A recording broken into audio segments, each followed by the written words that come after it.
feeling? I hope well, man. I had an amazing week. Like Preston actually was saying, I think this was the first week that I consistently came in 5 days.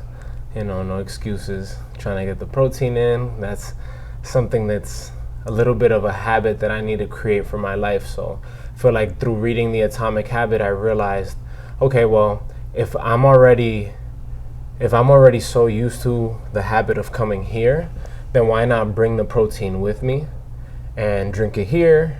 Then I'm building a commitment system essentially that allows me to take as much friction away from the process of drinking that protein as possible. And that's, I feel like, things that I'm also implementing in the rest of my life, just being able to build commitment systems around anything else that I want to accomplish and that I really want to ingrain as a habit. So, the book reading is amazing. It really helps you kind of center all of these different thoughts and ideas and kind of put them to use.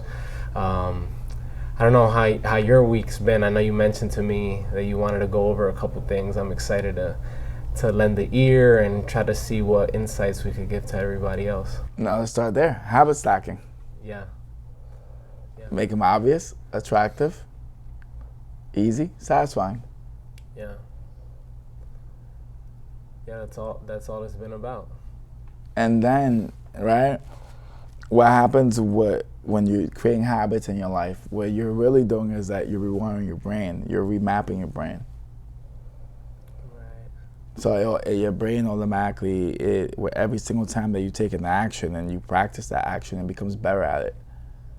So the neuron plasticity that you're creating on a day-to-day basis, it becomes just the most normal thing in the world.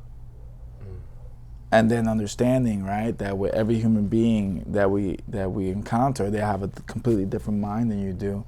So they have different experiences, different actions. Right. So your life is based upon your habits. What have you been wiring into your brain the whole time? And years. And then are you choosing what you're wiring into your brain, or are other people choosing it for you? Yeah. And that goes from your reactions, your responses, your behaviors, your feelings, emotions, what you think the rules of life are. Hence, that statement that you become who you surround yourself with. So who do you give access to make impressions on your brain? Yeah, wow. Seems like it probably starts from your inner circle, especially if it's people that you're choosing to put in your life or to keep into your life. I would imagine that those are the first people that, create impressions on you. Well, let's go even further. It's not just the impressions, right? Because you used a powerful word when you said insights. So it's through the dialogues and the conversations that our insights are born. And then when you're able to lend your brain and its wiring and its mapping and the way it thinks, right, and its perception to somebody else, who they go and they're living a completely different system of the world, like whatever that case may be. It could be schools, it could be corporate, it could be a dentist's office, whatnot, right? You have different experiences inside you. You have different parents connected to you. You have different knowledge and wisdom. And so now you're letting your perception, and then there's things that you're going to be able to see that person can't see, and imagine how you help them. And especially that, we might all work different systems, okay. Like a doctor, a lawyer, a gym owner, a vendor, head of operations in the company, a different type of business, like maybe like a convenience store, or if not a convenience store, a car dealership. They might all be different systems. Okay. But there is one common denominator: human nature. Sure. So no matter what, you can always lend your insights and wisdom and knowledge on human nature. And it's so important to understand that, yes, we do have intellectuals and we do have people that know a lot, but that's such a small thing when it comes to it. What's the point of knowledge that can't be used with the right judgment and discernment? Yeah. You know, that it's the wisdom. That's what, what we all really need is practical wisdom. If you really think about life in itself, and the biggest thing that we can give to everyone is that it's not about complicating it. It's not about making it complex. It's actually, the more you simplify it, the more alive you are. The more simplicity, the more life is. And something that we tend to make a big mistake of is that we think that if we go and we're gonna do like big business or big corporation or high precision in some type of endeavor, like we make this gigantic complexity out of it. Yeah. Where the reality is, wouldn't it make more sense to simplify it all and just to see that as a system that has its structures, and all you have to do is develop that to be your one thing. Okay. And if you develop it to be your one thing, then with each day that you live it, each day that you practice it, that you have a repetition, then you grow more and you see more. Okay. But people are constantly jumping from side to side. I want to say that it's okay to jump from precision to precision when you maybe like in your like 20s. Okay. Right? But by the time you hit your 30s, like you should have like a compass. Like you should just feel like to being drawn to something. Yeah. And then pick that one thing to be drawn to. Pick, and that's where they talk about passion and purpose. Like discover what your heart loves. Because that one thing you're drawn to, what I can tell you how you really know and what's like the signal and like what is it that gives you like that direction, like, okay, this is it. It's because inside of you, there's gonna be such an undeniable belief and such a knowing that that's your thing, Yeah. that it's not, nobody can talk you out of it. Yeah. And that's how you get there, because that's what allows you to go on that journey, right? So that way you can see more than everyone else in the world when it comes to that. Like think about a boxer, right? Okay. If they've been boxing for 1 year, 2 years, you're not gonna go and fight for a title. But if you've been boxing 10 to 20 years, you're gonna, yeah, of course, because you stuck with that one thing to be able to understand the pattern recognition, the defensive techniques, the movement, the footwork, the body work, the sharpening of the body, and the strengthening of the body. And that's the thing. Same thing like with UFC, or let's say somebody who's like who's a public figure, like usually Jordan Peterson, because he's spoken about a lot of things. Yeah. He studied so many different books, so his pattern recognition, when it comes to all the books, he can go all over. He can go from talking to Dostoevsky, or Tolstoy, or Bible reference, like I know he did a series on Genesis and Exodus, and it's just insight upon insight. And from reading all these different materials gives you more insight. It's like me, when I see a gym and I see exercises, I've been doing it for 20 plus years. So now what I see is different, and when I'm saying 20 plus years, when I started paying attention, I started doing it and taking action with it 30 plus years ago, Yeah. So what is it that we end up being able to see, and what is it that we're going to choose? What's going to be our North Star? Right. And then once you achieve one thing, and have that understanding that any one thing that you want to achieve in life, it's like a 7 to 10 year hit. That's how long it takes to be able to see. It takes 7 to 10. Wow. So don't go out there and after 6 months or a year or 2, 3 years and be like, all right, like I can't make this work. No, you're just getting started. Yeah. Like that. You're at the beginning.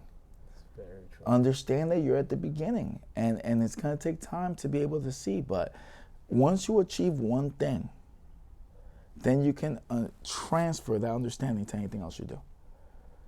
If you understand that concept, then you're always going to be able to see more. You're always going to be able to create more. Look how I use myself as an example. Gyms, I see things different. Working with schools, I see things different. Working with corporations, I see things different.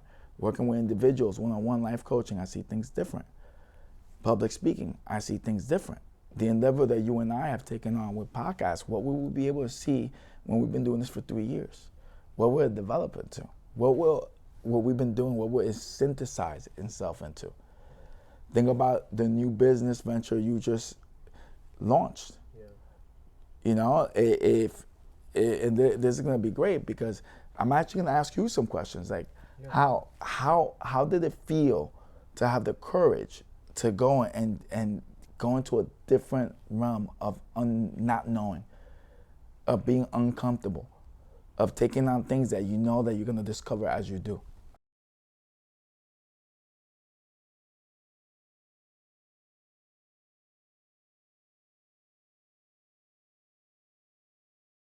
Yeah, I thank you for bringing that up. I mean, it's been amazing to say the least. Just being in that process of okay, finding the location, and what I'll bring up with that specifically on where it's located, because it's a conversation that I've had now for like the last month since we've been going into the process of opening and painting and organizing things. And it's like, wow, I was having this conversation with one of my brothers, and I was like, man, if I would have listened to the things that my mom was saying growing up or my parents were saying growing up, I wouldn't have even found myself in this environment. And funny enough, now through the process of creating this in a space, which is a creative space for many people, like-minded individuals, between designers or artists to come and just link and have a like a network of mastermind. Essentially, that's what we're trying to create. And a lot of what I'm able to see in this space now, I saw in a space growing up when I was a kid that I was always involved in. They sold skateboards. It was a local shop. They sold skateboards, BMX bikes. It was a community center for a lot of the kids too growing up. And it's funny because it was in a different part of town. It was in or a different city really. It was in Clifton. So an area where I grew up in and I felt connected with. And when the shop was there, maybe because I was one of the first people to ever visit that shop and feel that connection to everybody that was in the environment, it was like a piece of me was taken away once they moved. But funny enough, they left and went to their roots, which is Patterson, where I'm actually from and where I was born and raised, where I went to school, XYZ. So being that they were in the town over initially, and then they moved into their roots, Patterson, because they had a store there prior to being in Clifton, I also felt like, man, now everybody else, and I was conflicted. I was young, so I didn't understand. I had this mentality of, oh man, like now everybody else is gonna know about this place, and this was our place. This was like the environment that nobody knew about. But if you knew about it, it's because you were part of this family. And so it was a perspective that over the years, I've allowed myself to outgrow and reflect on and realize that I want to be able to serve as many people as I can possible. And as a kid, I didn't realize that that's what the owners were doing, going back to their roots, going back into Patterson, and really being in there, because it was a center where they sold things that people in that area really, it catered to them, between graffitis, things, and records, like vinyls and stuff like that, showcases for different artists to come through and just, have a live performance, show off their talents. Though that was the environment that they created, and I was too nearsighted maybe to be able to see past what they were doing. Like, wow, they're trying to make this something massive. And now I find myself speaking to these individuals in the neighborhood, in the community where the store is located, and I'm just there reflecting like, wow, had I not allowed myself to grow out of that mentality, I probably would have never allowed myself to be in an environment like where I'm at right now, because it's in the middle of, a lot of per se violence, or, an environment that most people wouldn't want to put their store in, because again, these different constructs that have been created in society, they allow you to think you can't achieve something in these spaces. And once I realized that I have a lot more in common to the guy that's on the corner, also handling his business and hustling in the way that he hustles, we're also very similar in age, but we're similar in the sense that I am him and he is me.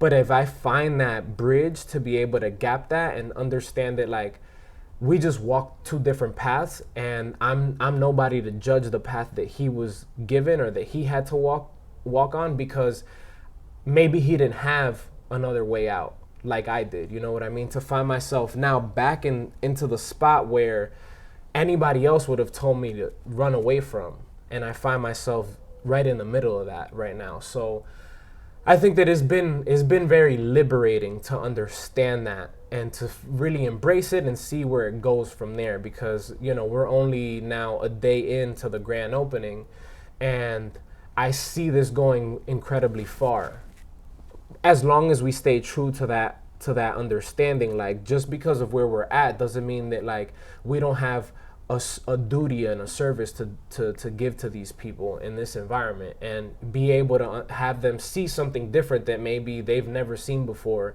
in that particular dynamic. So I feel like that's a lot of what I've been kind of like reflecting on over the last month or so, and what I'm so grateful for now. That's huge. Number one, think about how all those experiences from your childhood, it all led up to the transformation of what has just been born and manifested. So it's like you were meant to go through that. And that store was meant to move, because without that store moving, then you never have the disattachment. And without that disattachment, then you don't have the understanding. And then what we were talking about prior, right, was about being able to see. So those store owners, because they've been doing it for such a long time, they were able to see. And they were able to see the bigger impact and the bigger picture. Sure. And imagine the courage they had, right, to leave a successful location, to want to move, to go to the roots, because end of the day, even though nobody understood them, that's what they did. Yeah. That takes real confidence, real courage, and that takes real knowing.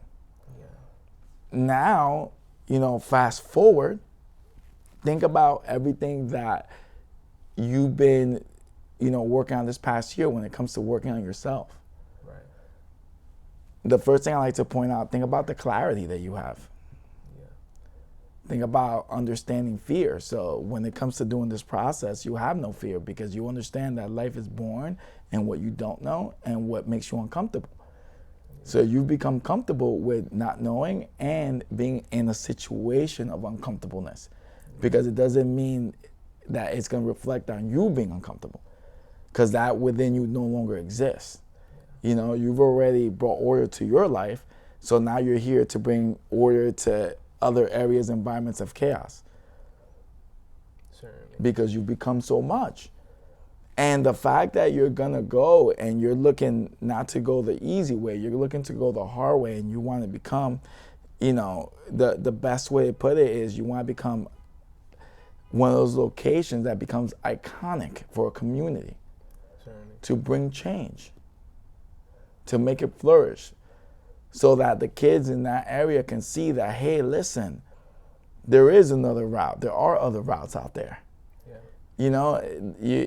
End of the day, it's not about people doing what you want them to do, or them, going in the same direction as you, but letting the kids know that they have a choice. Certainly. Letting the community knows that there's an establishment, there's an energy, there's an environment that's coming that cares about that community, that wants to lift that community, and that will hopefully attract other entrepreneurs into that community because of the work being done, because the events being done. I know me and Shanae, we're gonna go visit you because we're gonna go do business with you guys, because it's relationships. That's what life is. We're talking about it today because of the amazing heart you have, relationships.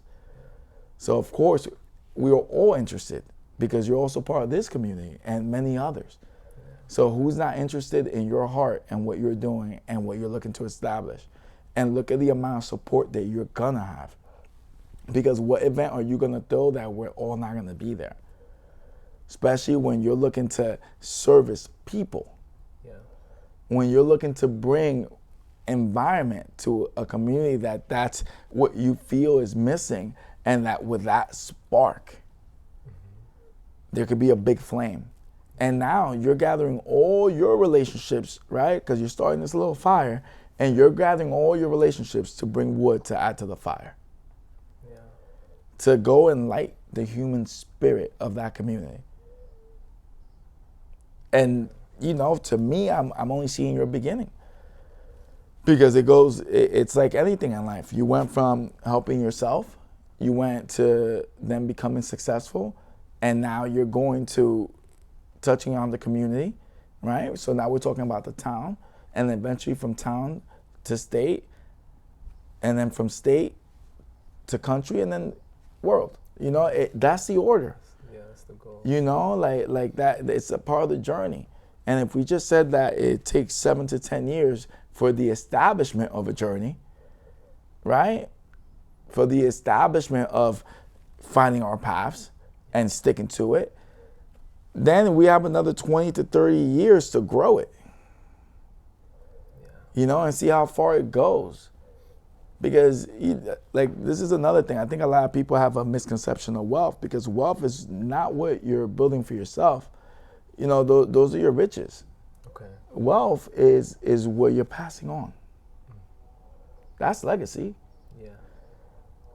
You know, that's what it means to have legacy. And I think a lot of people, they think legacy as in the perspective of being remembered, but I just don't even think it matters about being remembered. I think what matters is that you're able to build a wealth that really gives to people to make people's lives better. Okay, yeah, of course. Because ultimately, you know, it's about making the world more joyous. And to also have an understanding that we are coming from a place of abundance, not scarcity. Because, again, if you look back, you know, 100 to 200 years, we're living in better conditions. Yeah. You know, we need to get back to that place that we really believe in humanity. Mm-hmm. You know, like to have faith in humanity, because as human beings, only we can make things better. Yeah. And not to say, you know, in the sense as in, you know, only we can make things better, but I mean, we can make things better by getting out of our own way. Not doing things for self-interest. Thinking about doing things with the interest of others. And then see what happens. See what's born. Yeah. Do something that's different. Yeah, I think it's definitely more maybe not difficult to do things for other people, but I feel like it's more rewarding, and people don't miss that because their self-interest kicks in, and so they limit the things that can come to them because they don't focus on what they're giving to others first. Well, is it that they miss it, or they never experience it, so it's not in them? Right. Because you can't give what you don't have. And, you know, there are certain things that we don't have because we've never lived it. We've never experienced it. So it takes people like you who are making a statement to go do in Patterson, to go take action in Patterson and go give in Patterson, so people from Patterson can experience that. An entrepreneur that's not in there for self-interest, but all because they want to make Patterson a landmark. Yeah. They want to make Patterson a place to be. And not in the references of making Patterson a place to be with the idea of, you know, corporation making money, but making Patterson a place to be where entrepreneurs, business owners, and community can do well and flourish.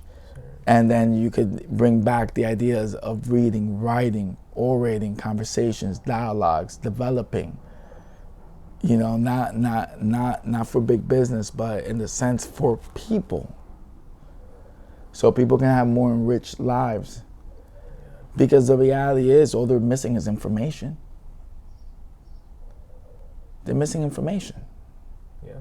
And you're establishing a place that has the possibility to bring that information in.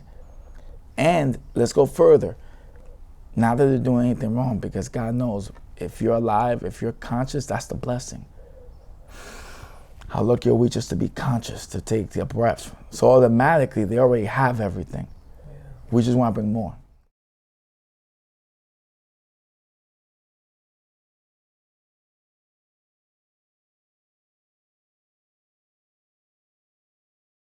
Yeah, I think that's part of what's so fascinating about what you say that just like lights a fire inside of me is it's so amazing because at the moment it literally felt like everything was taken away from me when that store left.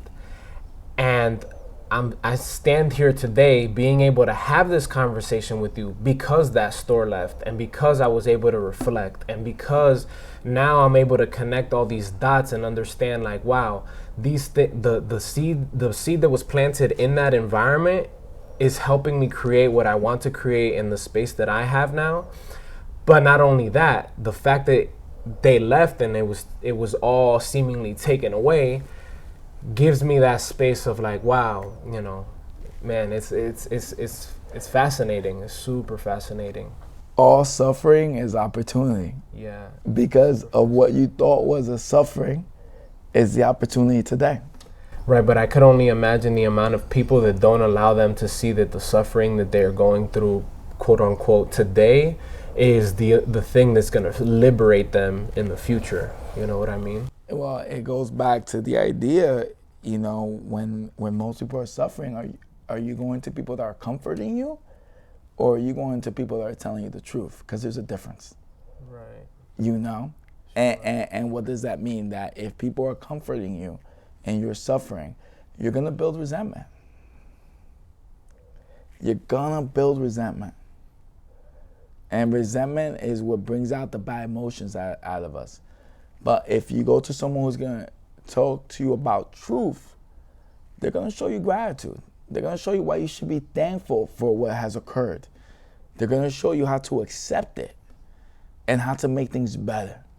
Yeah. You know, they're not going to let you dwell on that. That's huge. And it goes to the idea that resentment is the opposite of gratitude. So often people are being pushed towards resentment. Yeah. As in supposed to being grateful.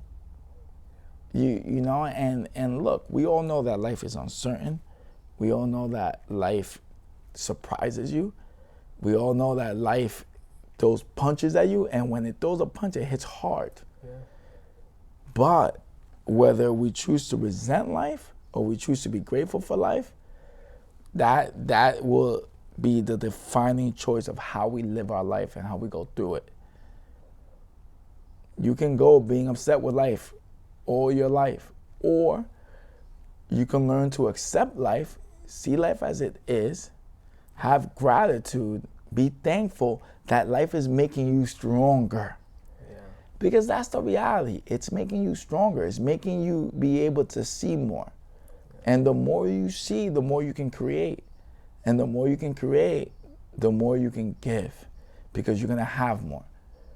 Yeah.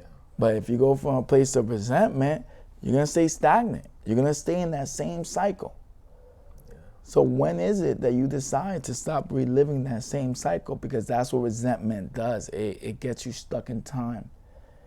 It keeps you in the past. Yeah. Because if you're constantly thinking about the wounds from the past, you're not in your present building your future. So to be stuck, that's why you need good people around you. People who are going to hold you accountable to yourself, that are going to make sure that you're responsible to yourself and everyone around you. Accountability goes a long way. You know, that's why the biggest thing is trust is earned and loyalty is demonstrated. But loyalty is demonstrated with truth. Yeah, don't tell me what I want to hear. Tell me what I need. Yeah. Too often, people are being told what they want to hear. But when is it that we're going to get the right people in our lives that are going to always tell us what we need? They're going to push us. They're going to make us get uncomfortable. Yeah. Guess what? We're going to have some hard conversations. But that's what I want in my life. It's my choice. Because I want to grow. Because the more I grow, not only does my life get better, but I understand that the more I grow, everyone's life around me becomes better. Yeah. Yeah, that's incredibly important for me to hear right now, because at the end of the day, there's three of us now in this space, that are really focusing on individual parts, but together we're one regardless within that space. And so the same way that we represent each other, it's important for me to allow them to give me the feedback that I need, but also feel confident enough that when I give feedback to them as well, that it's constructive. It's because I want the best for them first. Before the business or anything else, is them first. And then after that, once we're at the best that we can be, that'll mature the business into, something fruitful, I believe.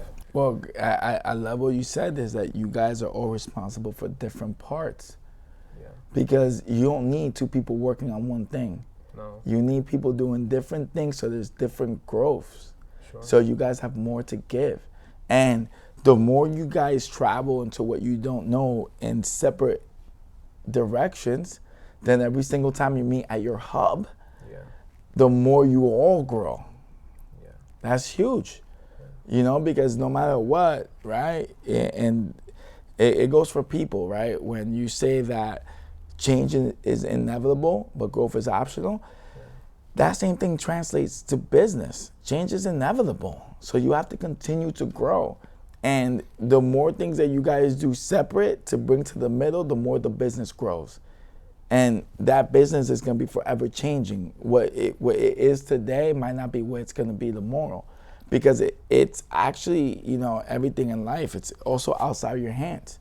Yeah. Because when you're paying attention to the potential and the possibilities, things can go in any direction. You don't know. Right. It's about being able to recognize the opportunities as they come and being prepared to be able to handle the opportunities. See, because it's in the preparation.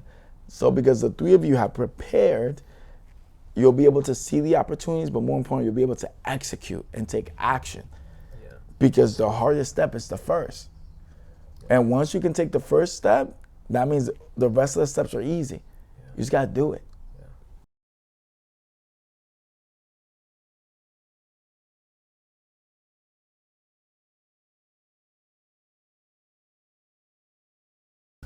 That's incredible. And there's a part in there right in the beginning that really connects with a passage that I was reading and hearing earlier in the week. It was fascinating, and it kind of touches on a bit of what we were talking about, the conversation prior to starting the podcast. So I was hearing these two gentlemen in a podcast, and they were speaking. One of the guys, the guest essentially, he's an ex-Google engineer.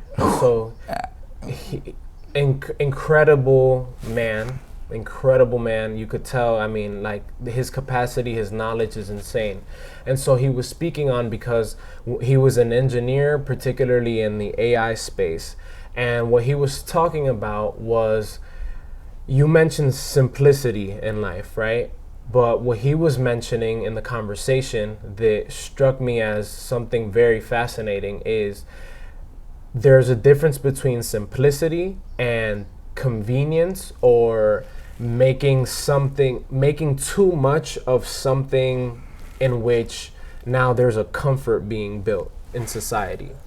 And that was fascinating for me to hear, because I'm starting to realize, and you were touching on that, because a lot of what he was speaking about is the host of the podcast asked him, where does he see AI when it comes to human interaction as far as romance is concerned? And he was, one of the reasons why he left Google is because he was a part of a team creating this technology that they wanted to serve a humanitarian, like a good purpose. And essentially he realized after pursuing that for so long, they essentially opened up Pandora's box, and it was something that he didn't see being able to control and contain in a manner where he felt he could contribute to anymore. So that's why he left. And so essentially in the conversation, he was speaking about how there's this shift in because the convenience of somebody giving you exactly what you ask for and not challenging you in any way, that we're creating the society in which there's the interactions from human to human and gender to gender. There's no clear, there's like no clear blueprint of like, okay, this is what my role is as a male, and this is what your role is as a female. The lines blur and blur more and more each day, and he sees AI adding to that problem from that aspect. And it was so fascinating to hear that conversation, because I'm like, wow, he went into details talking about, like, you know, when you think about the society that even we're in now, like we find ways to make things that are not normal. Like, you know, if you look across the Hudson River, we've have this iron jungle that we've constructed that's man-made, and it's like we've found a way to build that into our society where we feel like that's normal. Like if New York City wasn't there, we would feel like something is wrong. Like, and so it just went into so much detail on like the over, not simplifying, but the over making things too convenient in life is what's contributing to a lot of these things that we see. Well, it's one, the way he's able to conceptualize, he's a genius, because it's really the truth, you know, and that's exactly what he's saying. He's saying that, you know, 200-300 years ago, that New York City would have not been normal. Right. You know, 200-300 years ago, New York City would have been looked at as an atrocity from the perspective of the human being at that time. Right. You know, that goes back to the Renaissance. You know, you think about, you know, Paris, right? And the way that's set up. Think about all the churches and all that architecture and the way it was built. Like, you know, when you're talking about a church being built over 300 years lifespan, like that's amazing. Yeah. That goes from transcending in generations. But are all those things really normal? Are they really what the earth is? You know, it's all the way we're taught. You know, we're taught that normalization. But the reality about life is, if you're comfortable all the time, then what's the purpose? Yeah. Because the reality is, our perception gets opened up as we are challenged and we are uncomfortable. That's how our perception grows. That's how our spirit grows. That's how we grow. Yeah. You know, so if you're giving people just a life of comfort and that's all they know, they'll never mature as a human spirit, as a human being. Their heart, their mind, they'll never mature. Yeah. Either they're gonna stay stagnant the whole life. Where if you really understand what a human being is meant to be challenged, is meant to be uncomfortable, because life is adventure. Yeah. Life, the excitement comes in the thrill and the risk. Without risk, what's the point of the reward? You know, it's like when you hear that phrase, that what's a love worth having that you don't have to fight for? You know, just to even touch on that basis, it takes effort. Love takes effort. Any relationship takes effort. You know, being yourself takes effort. Yeah. And if you're not putting yourself up against challenge, if you're not putting yourself up against obstacles, if you're not taking risks, right, then how will you know what you're made of? How will you know what you're capable of? How will you know what your human spirit is? And the reality is that when you're doing these things, what you're really doing, right, is you're becoming you. You're taking off all the impressions, everything you've ever been taught, all those layers of impressions, and you're like just taking them off like if they were clothes that were put on you, right? And then you're just coming back to that pureness of creativity. You know, like when you were a child and all you could think of, your imagination was wild and free. Yeah. You know, that you used to get excited over everything. Because that's really what it is. What happens when you get rid of all the baggage that you have? Because you're carrying such a heavy load. What happens when you get rid of all that? Yeah. then your energy is free. I spoke to a man today, right? And he goes and he tells me about how, like he can't believe the things I'm doing. He goes, "Oh, how old are you?" Right? And I'm like, "Oh, I'm 37." And then he's like, "Well, I'm 50." And then he was like, "So is the," and then I was like, "Listen, I'm so sorry and I really apologize. But you have to understand that I cannot, I'm not gonna accept what you're telling me. Right. Like the belief you're trying to tell me is limiting. And if I just know if I sit here and I listen to you tell me about how it is when you're 50, I disagree, because I have students who are well above your age who do incredible and extraordinary things. Yeah. So, what I'll tell you is that I don't know who put that into you, yeah, but, like, that's not the truth. Right. So whoever tamed your spirit, like, let your spirit free. You have the energy. Yeah. I know people that do remarkable things. The human spirit is powerful. It's unbelievable. And somebody boxed yours in, and you know what? Like, let it free. Yeah. You can. And I hope I'm not offending you, because I don't mean anything. I don't mean anything wrong by it. Just imagine that I want the best for you, and I want you to know that you can do anything. So all I want to do is encourage you. Right. And if you feel like I'm offensive, I sincerely from my heart, I apologize, because I'm not trying to come off that way. I'm just also protecting myself and my spirit. Of course. And you know what he said? Wow. Thank you so much. I needed to hear that today. Wow. That's fascinating. Absolutely. And that's what life is. We have to question things. Like ultimately is that we have to learn to think for ourselves. We got to feed that thinking.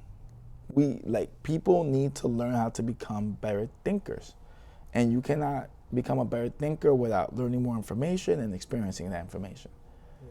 So the part of what we do here is the mental fitness. That's why we give books away, because we want people to think. We want people to question. Yes. We want people to then, the emotional fitness is about the dialogues and the conversations. So that way, whenever you walk into any environment, you can have a conversation with anyone and stand your ground on the idea of how much you know. And not coming from a place of where you're going to react to someone from emotion, and that primitive side of you comes out, because the primitive side of you is stronger. We both have that primitive side of our brain, and then we have that logical human side of our brain, but the reality is, what happens when you combine both and you really learn to manage that, then that subconscious that you have, your supercomputer, that's what leads in the front. Yeah. And when you can do that, it's like everything just flows.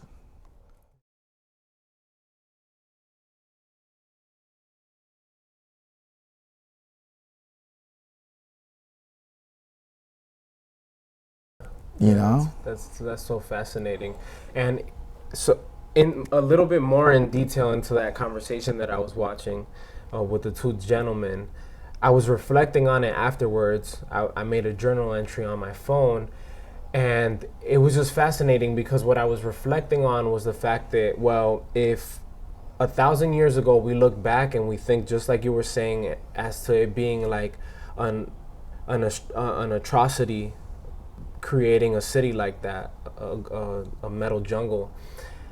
I was thinking the same thing about how somebody back then would think now of like, oh yeah, so in 1,000 years you would be a man or a woman and you would be speaking to a machine, and that would be your lover, and that would be the person that you confide into. They would probably think that that you've gone bonkers, that'd be impossible, that no, you need a human to human contact. And so, but I was reflecting on the fact that if we've come this far and we are at that precipice now where those lines are blurring, then what is to say then in 1,000 years from now, then I couldn't tell you what that disconnect would be, but there would be another disconnect between the human and the artificial interaction. There would be some sort of friction that would cause another separation simply because what I understood it to be, we didn't try hard enough to fix the differences that we have from human to human. If I'm a human, instead of trying to look and confide into an AI or a machine, if I just settle my differences between you and I as a human, then I don't have to go down that road of, oh, but I'm uncomfortable approaching a woman, or I'm uncomfortable approaching a man, or we don't understand each other, we don't see eye to eye, and things like that. Because essentially, at some point, I feel as though if there's this friction between humanity right now, in from gender to gender, then it's only going to happen again at some point with the AI and the human. You know what I mean? And so that to me sparked that idea where we're looking, or those individuals looking to confide in a relationship with artificial intelligence is looking in the wrong direction, because the direction is right here. It's bridging that gap between you and that other human first, because that other thing could cause, like, yeah, it seems awesome right now because it's like, oh, I don't have to listen to challenge, or I don't have, it's gonna do exactly what I want it to do. But then how much is that gonna limit you in 10, 20 years? Like, you're not gonna be your full potential because you didn't have you had something giving you exactly everything that you wanted, all the things that you could ask for, you know what I mean? And so that was very fascinating for me to try to kind of break down in that sense. Oh, well, to touch on that concern, right? Because it is a concern, and it's something that's, very concerning. I'm gonna have faith in the human spirit, right? And my faith comes from people like you. You're the evidence. Yeah. The conversation's being had right now. Right. And even if you think about someone like him, and you think about the impressions in his life and what he understands about social, and emotional understanding and whatnot. Someone of that perspective, they themselves have never really dove in socially, but the evidence that human resonance, because that's really what happens between human to human engagement, is that resonance, right. and the vibration. It's always going to exist. Yeah. People like you and I are the evidence of it. Absolutely. Because at the same time, we're not. We see that as a tool. Unfortunately, there are going to be people that are going to, see that as all right, this is what I'm going to apply my life to, and this is how I'm going to adapt to life. But people like us will never do that. Yeah.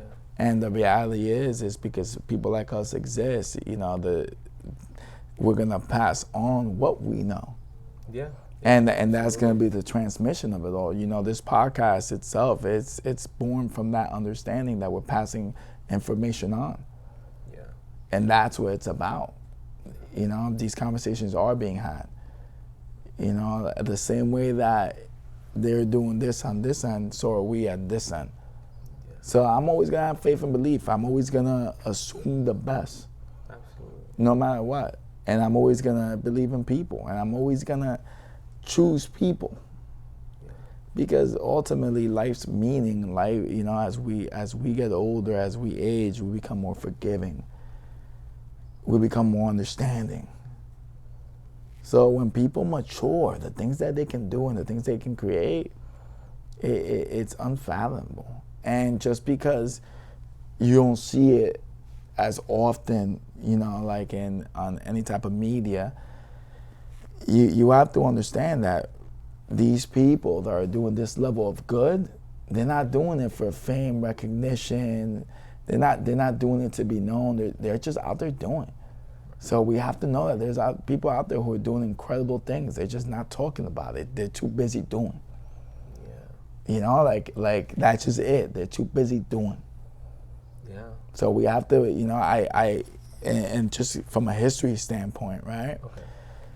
I believe that there is evil, but there is also good. And I just believe that good is stronger.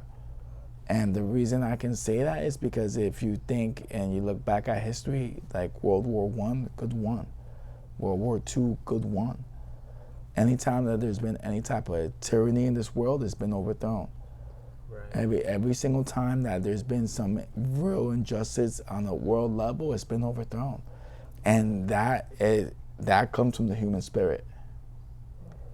How so? Because people are meant to be free. You know, you might on earth get away with it for so long, but it's only for so long. Eventually, people's hearts are going to resonate, and they're going to find a way. Yeah. And they always do. Yeah. You know, because if that was, you know, and I'm just talking about from what I've seen in history, anything that's ever been tyrannical, anything that's ever been, you know, absolute, it's never withstood time. Never. Yeah. So why would I think, looking back at history and looking back at all the empires of the past and how things have evolved, why would I think that the human spirit isn't going to prevail? Why would I think that good isn't going to prevail? And do bad things happen? Yeah. Do horrendous crimes happen all the time? Yeah. But we got to focus on the good we can do. You know, we got to just do our part of doing good.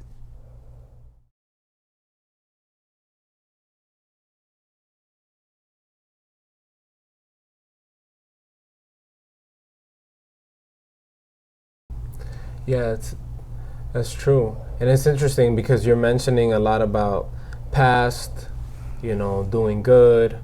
And in conversation as well, I was hearing some other gentlemen speak about how, I think actually it might have been Jordan Peterson, if I'm not mistaken, this understanding that at the end of the day, what counts is right now, because the past no longer exists.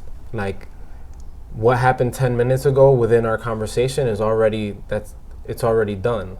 And so what matters right now is the present, because even the future, what's coming, also doesn't exist. So there's this very thin line between what has happened that no longer exists and what is yet to come that still doesn't exist either. It has to be created.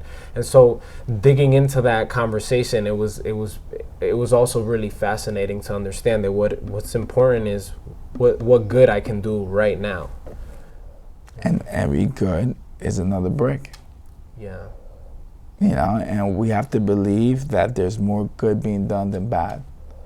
Because we know there's bad being done, but we have to believe there's more good. And if we understand that our brains are constructed from a primitive perspective, we have to understand that we resonate with negative information more.